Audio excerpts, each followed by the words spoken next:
Hello नमस्कार साथियों, स्वागत है आप सभी का ड्रीम एग्जाम स्टडी प्लेटफॉर्म पर। साथियों, आज हम इस वीडियो में आपके लिए लेकर आए हैं सीटेट जुलाई 2023 की दृष्टि से साथियों 1000 प्लस क्वेश्चन की सीरीज। क्या साथियों, 1000 प्लस प्रश्नों की सीरीज हम आपको लेकर आए हैं। साथियों, 1000 प्लस प्रश्नों की सीरीज का साथियों यह क्लास 1 होने वाली है। इस क्लास में हम साथियों टॉप 30 क्वेश्चन देखने वाले हैं। क्वेश्चन नंबर 1 से क्वेश्चन नंबर 30 तक देखने वाले हैं। ये सारे साथियों जो क्वेश्चन होंगे यह PYQ आधारित क्वेश्चन होंगे, यानी प्रीवियस ईयर क्वेश्चन पर आधारित क्वेश्चन होंगे। और साथियों इसमें प्रीवियस ईयर क्वेश्चन भी सम्मिलित होंगे। तो साथियों, वीडियो को शुरू करने से पहले आपसे एक निवेदन है, यदि आप हमारे चैनल ड्रीम एग्जाम स्टडी पर नए हैं तो चैनल कर लिए सब्सक्राइब और साथ ही वाली बेल आइकन जरूर दबा लीजिए, ताकि जब भी हम अगला वीडियो अपलोड करें आप तक नोटिफिकेशन सबसे पहले पहुंच जाए। चलिए साथियों, वीडियो को शुरू करते हैं। यह है साथियों आज का पहला क्वेश्चन। निम्न में से कौन सी प्रणाली विद्यार्थियों की विविध अधिगम जरूरतों को पूरा करने में बाधक है? साथियों बाधक पूछा है, यानी साथियों निगेटिव पूछा है। इस चीज को आप ध्यान दीजिएगा। सहयोगात्मक अधिगम, पृथक्करण व नामीकरण, उपयुक्त समावेशन या विभिन्न शिक्षण शास्त्रीय पद्धतियों के प्रयोग से। बताइए साथियों। साथियों क्या पूछा है? बाधक कौन सा? साथियों जब सहयोगात्मक अधिगम किया जाता है तो यह बाधक नहीं है, बल्कि क्या है? सहायक है। लेकिन साथियों जब पृथक्करण व नामीकरण का प्रयोग किया जाता है, यानी बच्चों का वर्गीकरण किया जाता है, और जहां साथियों वर्गीकरण की बात आती है वह एक निगेटिव पॉइंट होता है और वह एक बाधक होता है अधिगम की जरूरतों को पूरा करने के लिए। इस क्वेश्चन का अर्थात साथियों क्या हो जाएगा? सही आंसर ऑप्शन बी हो जाएगा। साथियों यदि उपयुक्त समावेशन हो जाएगा बच्चे का तो बच्चा अच्छे से सीख सकेगा और उसका अधिगम अच्छा हो सकेगा। और विभिन्न प्रकार के शिक्षण शास्त्रीय पद्धतियों का प्रयोग भी उचित है। यह साथियों विभिन्न प्रकार की शिक्षण सामग्री जो पद्धतियां हैं इनके प्रयोग से प्रत्येक बच्चा जिसको जिस चीज की जरूरत होती है वह उस चीज को उस प्रकार से समझ सकता है विभिन्न शिक्षण पद्धतियों के प्रयोग से। ऑप्शन बी क्या हो जाएगा इस क्वेश्चन का? राइट आंसर हो जाएगा। क्वेश्चन नंबर 2 देखते हैं। मूल्यांकन किस उद्देश्य से नहीं किया जाना चाहिए? बच्चों की तैयारी के स्तर के पता लगाने से, बच्चों की अवधारणात्मक समझ में कमियों की पहचान करने में,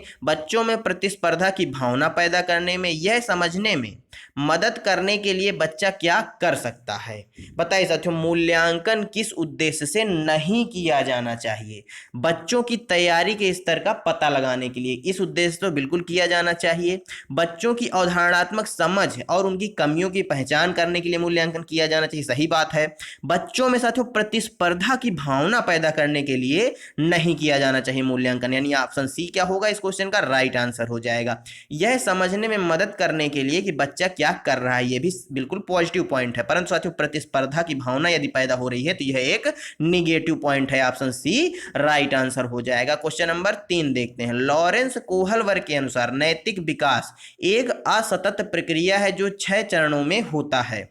बच्चों में सामाजिक और सांस्कृतिक संदर्भों पर निर्भर करता है। बच्चों के बुद्धि लब्धि यानी IQ से परस्पर संबंधित है। पूरी तरह से आनुवांशिक कारकों पर निर्भर करता है। बताइए साथियों, जो लॉरेंस कोहलवर्ग महोदय ने, आप सभी जानते हैं, नैतिक विकास का सिद्धांत दिया और इन्होंने नैतिक विकास के साथियों 3 अवस्थाएं बताई हैं और 3 अवस्थाओं के 6 चरण बताए हैं। उनके संबंध में कौन सा कथन इसमें से बताइए सही है?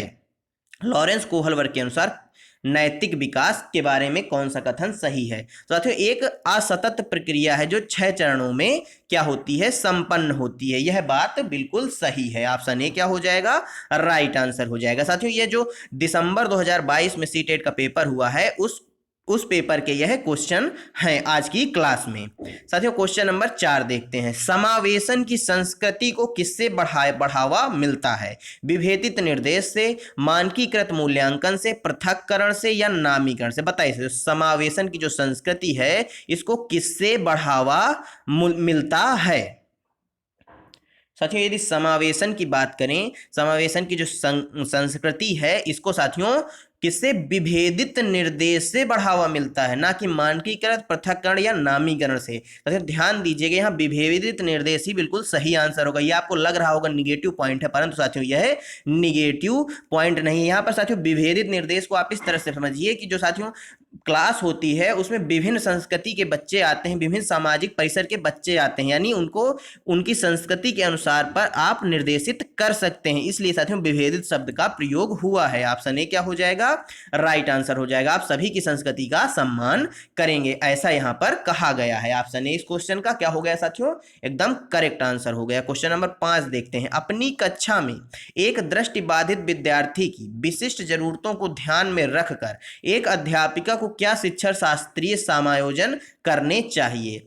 साथियों अपनी कक्षा में एक दृष्टिबाधित विद्यार्थी की जरूरतों को ध्यान में रखकर एक अध्यापिका को क्या शिक्षा शास्त्रीय समायोजन करने चाहिए। दृश्यिक प्रस्तुतिकरण का प्रावधान, सख्त पाठ्यचर्या का पालन, इस पारसिक संसाधनों का इस्तेमाल या मानकीकृत मूल्यांकन। बताइए साथियों, कोई साथियों दृष्टिबाधित विद्यार्थी है आपकी कक्षा में, तो आपको शिक्षा शास्त्रीय समायोजन के लिए क्या करना चाहिए। तो साथियों क्या करना चाहिए, इस पारसिक संसाधनों का इस्तेमाल करना चाहिए, यानी वह बालक जो है स्पर्श करके चीजों को क्या करे, सीख सके।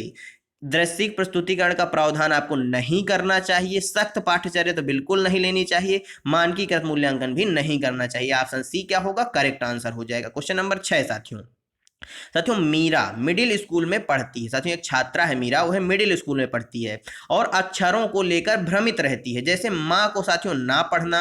यह किसका विशिष्ट लक्षण हो सकता है साथियों, स्वलीनता का, पठन वैकल्य का, या अधिगम असहायपन का, या लेखन वैकल्य का। बताइए साथियों, मीरा एक विद्यार्थी है, वह अक्षरों को लेकर साथियों भ्रमित रहती है, वह माँ को क्या करती है, ना पढ़ती है, तो यह किस प्रकार का लक्षण हो सकता है। तो साथियों यह पठन वैकल्य है। क्या है साथियों, पठन वैकल्य है। ऑप्शन बी राइट आंसर हो जाएगा। क्वेश्चन नंबर 7 देखते हैं। प्रेम किसी समस्या को हल करने के लिए बहुत सारे अलग अलग तरीकों की समझ रखता है और चर्चा करते समय हमेशा नए विचारों को पेश करता है। यह निम्नलिखित में से किसकी विशेषता है। साथियों एक विद्यार्थी है प्रेम, वह क्या करता है, अलग अलग तरीकों की समझ रखता है और चर्चा करते समय हमेशा नए विचार क्या करता है, पेश करता है। निम्नलिखित में से किसकी विशेषता है साथियों, यह रचनात्मकता की, अधिगम असहायपन की, आत्म केंद्रीयता की, या केंद्रीयन की। बताइए साथियों, आत्म केंद्रीयता का मतलब होता है साथियों स्वयं पर लीन हो जाना, यानी अपने आप पर क्या होना, केंद्रित हो जाना। यानी साथियों वो जो प्रेम है विद्यार्थी, वह रचनात्मकता की विशेषता को प्रदर्शित करता है, रचनात्मकता या यूं कहें सृजनात्मकता की विशेषता को प्रदर्शित करता है। ऑप्शन ए क्या हो जाएगा, राइट आंसर हो जाएगा। क्वेश्चन नंबर 8 देखते हैं। शिक्षकों को बच्चों की असफलता को किस प्रकार देखना चाहिए। बच्चों के लिए शर्मनाक और अपमानजनक, शिक्षक के लिए शर्मनाक और अपमानजनक, छात्र और उनके माता पिता की क्षमताओं का प्रतिबिंब, स्कूल प्रणाली को अनुकूल वातावरण न प्रदान कर पाने का प्रतिबिंब। बताइए साथियों, यदि कोई बच्चा आपकी कक्षा का है वह असफल हो जाता है तो उसको आप किस प्रकार देखेंगे। क्या उसको आप बच्चे के लिए शर्मनाक देखेंगे या अपने लिए शर्मनाक देखेंगे, या फिर छात्र और उनके माता पिता की क्षमताओं का प्रतिबिंब के रूप में देखेंगे, या साथियों स्कूल की प्रणाली के अनुकूल वातावरण ना प्रदान कर पाने के प्रतिबिंब के रूप में देखेंगे। बताइए साथियों आप क्या देखेंगे, स्कूल प्रणाली को अनुकूल वातावरण ना प्रदान करने के कर पाने के प्रतिबिंब के रूप में देखेंगे। ऑप्शन डी क्या हो जाएगा, राइट आंसर हो जाएगा। क्वेश्चन नंबर 9 देखते हैं। सक्रिय जुड़ाव को निम्न में से किसके द्वारा बढ़ावा नहीं दिया जाता। प्रश्न पूछने के द्वारा, रटकर स्मरण, खोज विधि, या संवाद। बताइए साथियों, सक्रिय जुड़ाव को निम्न में से किसके द्वारा बढ़ावा नहीं दिया जाता। साथियों प्रश्न पूछने के द्वारा बढ़ावा दिया जाता है, परंतु साथियों जो रट कर है या स्मरण याद करना, यह साथियों एक निगेटिव पॉइंट है, अर्थात यही क्या हो जाएगा इस क्वेश्चन का राइट आंसर हो जाएगा। खोज विधि पॉजिटिव है, संवाद भी पॉजिटिव है, परंतु निगेटिव क्या है, रटकर या स्मरण करना। Option B right answer. Question number 10। यदि कोई बच्चा स्कूल में अच्छा प्रदर्शन करने में असमर्थ है तो शिक्षकों को चाहिए वे शैक्षणिक रणनीतियों और स्कूल के माहौल पर चिंतन करें, बच्चे को सजा दे और अब बच्चे के माता पिता से कहें कि बच्चे को घर पर ट्यूशन लगाना सुनिश्चित करें। बच्चे को कम योग्यता वाले बच्चों के लिए बने एक अलग संकाय में क्या करना, स्थानांतरित कर दिया जाए। बच्चे की सामाजिक पृष्ठभूमि का पता लगाएं, क्योंकि कुछ समुदायों के बच्चे सीखने में सक्षम नहीं होते। बताइए साथियों, एक कोई बच्चा स्कूल में अच्छा प्रदर्शन करने में असमर्थ है तो एक शिक्षक के रूप में क्या करना चाहिए। साथियों एक शिक्षक के रूप में क्या करना चाहिए, वे शैक्षिक रणनीतियों और स्कूल के माहौल पर चिंतन करेगा, यानी जो शिक्षक होगा वह शैक्षणिक रणनीतियां अपनी बदलेगा या उन पर चिंतन करेगा और स्कूल का माहौल कैसा है उस पर चिंतन करेगा। ट्यूशन लगाने के लिए नहीं कहेंगे आप उनको, दूसरे संकाय में बच्चों को स्थानांतरित भी नहीं करेंगे, बल्कि साथियों आप उनके समुदाय का भी पता नहीं लगाएंगे। क्या करेंगे, वे शैक्षणिक रणनीतियों और स्कूल के माहौल पर चिंतन करेंगे। Option A right answer. Question number 11 साथियों, निम्नलिखित में से कौन सी एक रचनात्मक शैक्षणिक रणनीति नहीं है? सहेज ज्ञान युक्त अनुमानों को प्रोत्साहित करना, चर्चा के अवसर प्रस्तुत करना, छात्रों को पाठ्य पुस्तकों के उत्तरों को ज्यों का त्यों पुनरुत्पादित करने के लिए प्रोत्साहित करना, निर्देशित खोज के अवसर देना। बताइए साथियों निम्नलिखित में से कौन सी एक रचनात्मक शैक्षणिक रणनीति साथियों नहीं है? नहीं पूछा है, निगेटिव पॉइंट पूछा है। सहेज ज्ञान युक्त अनुमानों को प्रोत्साहित करना यह एक पॉजिटिव पॉइंट है रचनात्मकता की दृष्टि से। चर्चा के अवसर प्रदान करना यह भी एक पॉजिटिव पॉइंट है रचनात्मकता की दृष्टि से। परंतु साथियों छात्रों को पाठ्य पुस्तकों के उत्तरों को ज्यों का त्यों पुनरुत्पादित या साथियों पुनरुत्पादित करने के लिए प्रोत्साहित करना, यह क्या है? यह पॉजिटिव पॉइंट नहीं है रचनात्मकता की दृष्टि से, अर्थात ऑप्शन सी इस क्वेश्चन का क्या होगा? राइट आंसर हो जाएगा। क्वेश्चन नंबर 12, नेहा को हमेशा कक्षा में प्रथम आना होता है, चाहे इसके लिए उसे बेईमानी करके नकल क्यों ना करनी पड़े। नेहा किस प्रकार के लक्ष्य तय कर रही है? साथियों नेहा कोई विद्यार्थी है, उसको कक्षा में प्रथम आना होता है, उसके लिए साथियों चाहे उसे नकल ही क्यों ना करना पड़े, बेईमानी ही क्यों ना करना पड़े। यह किस प्रकार का लक्ष्य है साथियों? यह महारत उन्मुखी लक्ष्य है, प्रदर्शन उन्मुखी लक्ष्य है, कार्य परिहार लक्ष्य है या असफलता स्वीकार्य लक्ष्य है। बताइए साथियों किस प्रकार के लक्ष्य के अंतर्गत आता है? तो साथियों यह प्रदर्शन लक्ष्य के अंतर्गत आता है, यानी साथियों वह प्रथम आने के लिए यानी प्रथम आके प्रदर्शित करना चाहती हूँ, किसी भी प्रकार से प्रथम आना चाहती है यानी प्रदर्शन करना चाहती है अपने प्रथम आने का। ऑप्शन बी क्या हो जाएगा? राइट आंसर हो जाएगा। क्वेश्चन नंबर 13 साथियों, निम्नलिखित में से कौन सी भावना सार्थक सीखने की प्रक्रिया को सुगम बनाती है? भय, क्रोध, खुशी या चिंता? बताइए निम्नलिखित में से कौन सी भावना सार्थक सीखने की प्रक्रिया को सुगम बनाती है? तो साथियों जो खुशी है यानी जो आप हैप्पीनेस है, यह क्या करेगी? सीखने की साथियों जो प्रक्रिया है उसको सार्थक या सुगम बनाएगी। यानी आप जानते हैं कि जब आप कुछ सीख रहे होंगे, आप हैप्पी होंगे, तो उसको आप अच्छी तरीके से सीख सकते हैं और समझ सकते हैं, अर्थात ऑप्शन सी राइट आंसर हो जाएगा। क्वेश्चन नंबर 14, मोहित कहता है मैं अंग्रेजी में अच्छा है। क्या साथियों मोहित कहता है कि मैं अंग्रेजी में अच्छा है, वह तो मैंने उत्तर जल्दी में लिखे थे इसलिए मेरे अच्छे नंबर नहीं आए। मोहित अच्छे प्रदर्शन का आरोपण किस पर कर रहा है? बुरी किस्मत पर, योग्यता की कमी पर, प्रयास की कमी पर या बाहरी कारक पर? बताइए साथियों मोहित एक विद्यार्थी है, वह कहता है मेरी अंग्रेजी अच्छी है या अंग्रेजी मुझे अच्छी तरह से आती है, परंतु मैंने उत्तर क्या किए साथियों? जल्दी लिख दिए, इसलिए मेरे अच्छे नंबर नहीं आए। तो यह आरोपण किस पर कर रहा है मोहित?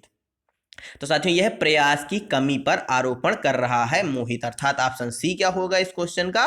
राइट आंसर हो जाएगा। क्वेश्चन नंबर 15 देखते हैं, वह प्रक्रिया जिसके माध्यम से हम अपने उद्देश्यों को प्राप्त करने के लिए अपने विचारों, व्यवहारों और भावनाओं को क्रियाशील करते हैं, वह बनाए रखते हैं, क्या कहलाती है? साथियों वह प्रक्रिया जिसके माध्यम से हम अपने उद्देश्यों को प्राप्त करने के लिए अपने विचारों, व्यवहारों और भावनाओं को क्रियाशील करते हैं, वह उन्हें बनाए रखते हैं, क्या कहलाती है? स्वनियमन, आत्मसातीकरण, अंतर वस्तुनिष्ठता या अनुकूलन, जिसे समंजन भी बोला जाता है। बताइए साथियों जो आत्मसातीकरण टर्म है साथियों और अनुकूलन, इनके बारे में किसने बताया है? यदि आपसे पूछे तो पियाजे महोदय ने इनके बारे में बताया है। इस क्वेश्चन का जो सही आंसर हो जाएगा वह क्या हो जाएगा?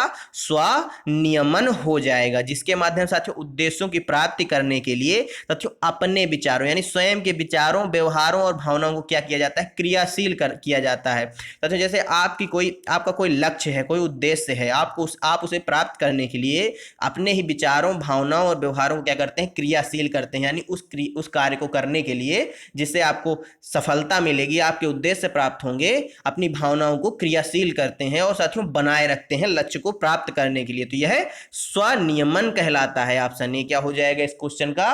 राइट आंसर हो जाएगा। क्वेश्चन नंबर 16 देखते हैं, समावेशन को बढ़ावा देने के लिए एक सामाजिक सांस्कृतिक कक्षा में प्रभावी शिक्षा शास्त्रीय प्रणाली क्या है? अधिगम के लिए सार्वभौमिक अभिकल्प या डिजाइन का, अभिकल्प को साथियों डिजाइन भी बोला जाता है। योग्यता के आधार पर बच्चों का नामीकरण व पृथक्करण, आर्थिक स्थिति के आधार पर बच्चों का नामीकरण व पृथक्करण, बच्चों के अंकों के लिए प्रबल प्रतिस्पर्धा पैदा करना। बताइए, समावेशन को बढ़ावा देने के लिए एक सामाजिक सांस्कृतिक कक्षा में प्रभावी शिक्षा शास्त्रीय प्रणाली क्या हो सकती है? साथियों, जहां भी आपको नामीकरण, प्रतिस्पर्धा, पृथक्करण जैसे शब्द मिले, ये सारे शब्द क्या है साथियों? निगेटिव पॉइंट है। और ये सारे निगेटिव पॉइंट जहां जहां आएंगे वह ऑप्शन क्या हो जाएंगे? एलिमिनेट हो जाएंगे, क्योंकि इसमें साथियों क्या पॉजिटिव पूछा है। साथियों, योग्यता के आधार पर बच्चों का नामीकरण या पृथक्करण, अर्थात ऑप्शन बी नहीं होगा। आर्थिक स्थिति के आधार पर बच्चों का नामीकरण व पृथक्करण, ऑप्शन सी भी नहीं होगा। बच्चों में अंकों के लिए प्रतिस्पर्धा, यह भी एक निगेटिव पॉइंट है। परंतु साथियों, अधिगम के लिए सार्वभौमिक अभिकल्प या डिजाइन का यह क्या है? एक पॉजिटिव पॉइंट है। ऑप्शन ए क्या हो जाएगा? राइट आंसर हो जाएगा। क्वेश्चन नंबर 17 देखते हैं। विकास का शीर्षगामी सिद्धांत क्या कहता है? साथियों, जो विकास का शीर्षगामी सिद्धांत है वह क्या कहता है? विकास दर सभी संस्कृतियों में एक समान होती है, विकास अनिरंतर होता है, विकास सिर से पैर की तरफ बढ़ता है, विकास केंद्र से बाह्य की तरफ बढ़ता है। बताइए साथियों, विकास का जो शीर्षगामी सिद्धांत है वह क्या कहता है? साथियों, जो विकास का शीर्षगामी सिद्धांत है वह क्या कहता है? विकास जो है वह सिर से पैर की तरफ होता है, यानी ऑप्शन सी क्या होगा?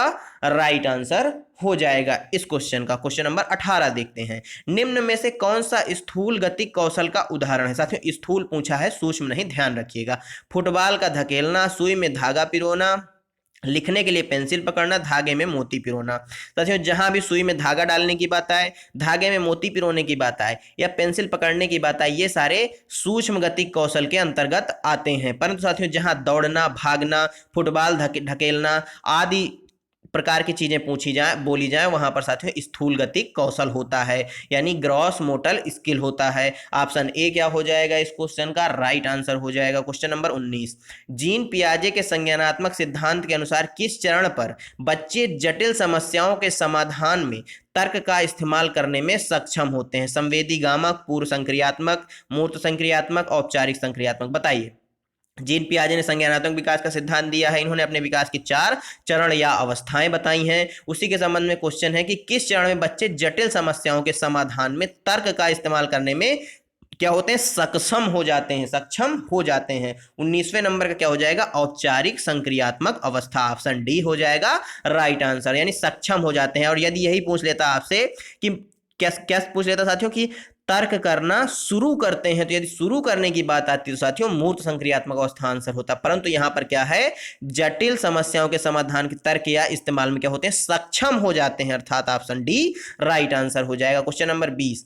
बच्चे जब नई जानकारी से सामना करते हैं तो वे अपनी मानसिक संरचनाओं या जिसे स्कीमा बोला जाता है का संशोधन कर लेते हैं। जीन पियाजे की शब्दावली में यह प्रक्रिया क्या कहलाती है? साथियों, जब बच्चे नई जानकारी का सामना करते हैं या नई जानकारी उसको बच्चे को मिलती है तो अपने जो मानसिक संरचना है यानी जो स्कीमा है उसमें क्या करते हैं? संशोधन कर लेते हैं। तो इस प्रक्रिया को पियाजे ने क्या कहा है? अनुसरण कहा है, समायोजन कहा है, समावेशन कहा है या मौखिकीकरण कहा है? बताइए साथियों।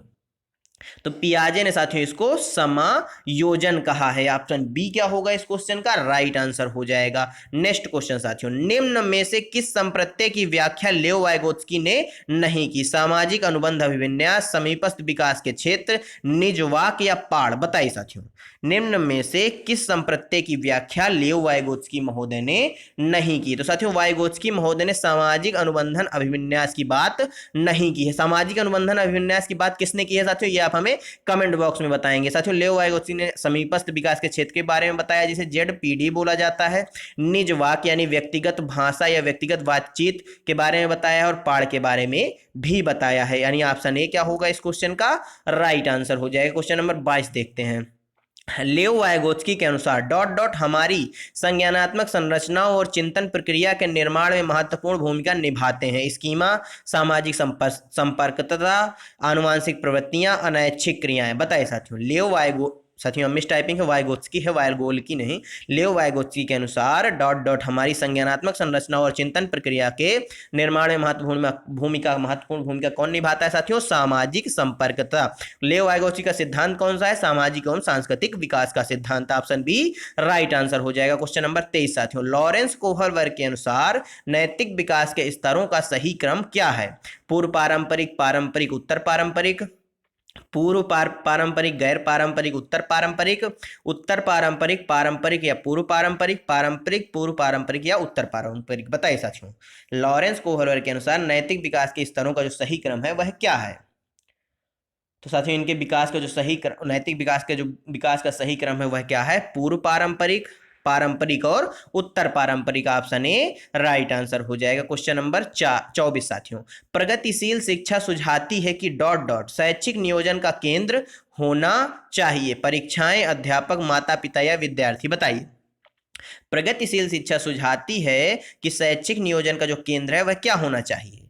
साथियों जो शैक्षिक नियोजन का केंद्र है प्रगतिशील कक्षा, उसमें विद्यार्थी को मानती है, यानी जो विद्यार्थी है वह शिक्षा का शैक्षिक नियोजन का केंद्र होना चाहिए। ऑप्शन डी क्या होगा इस क्वेश्चन का? राइट आंसर हो जाएगा। क्वेश्चन नंबर 25, हार्वर्ड गार्डनर के अनुसार एक अच्छा कवि और लेखक होने के लिए एक व्यक्ति में किस प्रकार की बुद्धि होनी चाहिए? अंतःवैयक्तिक, भाषाई बुद्धि, शारीरिक गति संवेदी या दिशाई। बताइए साथियों। हार्वर्ड गार्डनर की बात करें तो इन्होंने साथियों बहुबुद्धि का सिद्धांत दिया है। किसका साथियों? बहुबुद्धि का सिद्धांत दिया है। इनके अनुसार साथियों एक अच्छे कवि और लेखक होने के लिए एक व्यक्ति में किस प्रकार की बुद्धि होनी चाहिए? तो किस प्रकार की बुद्धि होनी चाहिए साथियों? भाषाई बुद्धि होनी चाहिए कवि या लेखक में। ऑप्शन बी क्या हो जाएगा? राइट आंसर हो जाएगा। क्वेश्चन नंबर 26 देखते हैं, आपकी कक्षा में जब भी कोई लड़का रोता है तो दूसरे विद्यार्थी उसे यह कहकर चिढ़ाते हैं कि लड़कियों की तरह व्यवहार मत करो, लड़के नहीं रोते। उनका यह कथन क्या दर्शाता है? लैंगिक समता, लैंगिक समानता, लैंगिक स्थिरता या लैंगिक रूढ़वादिता। बताइए।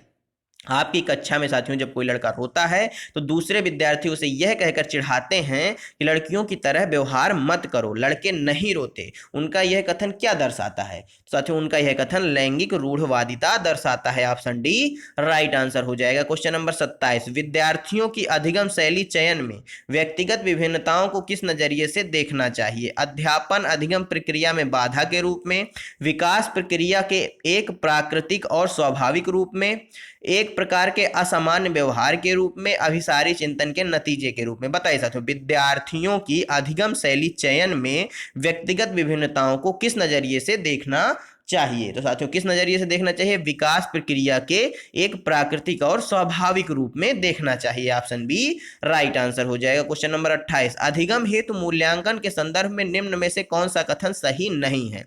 मूल्यांकन व्यापक होना चाहिए, मूल्यांकन सतत होना चाहिए, मूल्यांकन मानकीकृत परीक्षणों द्वारा करना चाहिए, विद्यार्थियों द्वारा स्वमूल्यांकन अधिगम हेतु मूल्यांकन का हिस्सा होना चाहिए। बताइए। अधिगम हेतु मूल्यांकन के संदर्भ में निम्न में से कौन सा कथन सही नहीं है? तो कौन सा कथन सही नहीं है साथियों? मूल्यांकन मानकीकृत परीक्षणों द्वारा किया जाना चाहिए, यह सही नहीं है। ऑप्शन सी राइट आंसर हो जाएगा। क्वेश्चन नंबर 29, शिक्षक द्वारा पूछे गए निम्नलिखित में से कौन सा प्रश्न बच्चों में रचनात्मक और समस्या समाधान के दृष्टिकोण को बढ़ावा देता है? बताइए।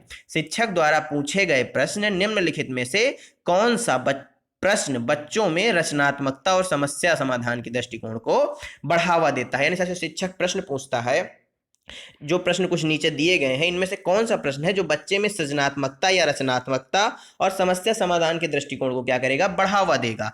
आपका नाम क्या है? आप अपने शहर में प्रदूषण कैसे कम कर सकते हो? आप कहाँ रहते हो? भारत को आजादी कब मिली? बताइए। तो साथियों जो आपका नाम है ये एक फैक्चुअल क्वेश्चन है, आप कहाँ रहते हैं ये भी एक फिक्स क्वेश्चन है कि, और आज़ादी कब मिली यह भी फिक्स क्वेश्चन है। परंतु साथियों जो आप अपने शहर में प्रदूषण कैसे कम करेंगे यह एक सृजनात्मक क्वेश्चन है। इससे बालक के अंदर समस्या समाधान का जो दृष्टिकोण है वह विकसित होगा और सृजनात्मकता भी विकसित होगी। ऑप्शन बी राइट आंसर हो जाएगा। क्वेश्चन नंबर 30 साथियों, हाशिए पर स्थित समूहों से आने वाले विद्यार्थियों के सामाजिक सांस्कृतिक ज्ञान के प्रति किस तरह का दृष्टिकोण होना चाहिए? साथियों हाशिए पर स्थित जो समूह है उनसे आने वाले विद्यार्थियों के सामाजिक सांस्कृतिक ज्ञान के प्रति किस तरह का दृष्टिकोण होना चाहिए?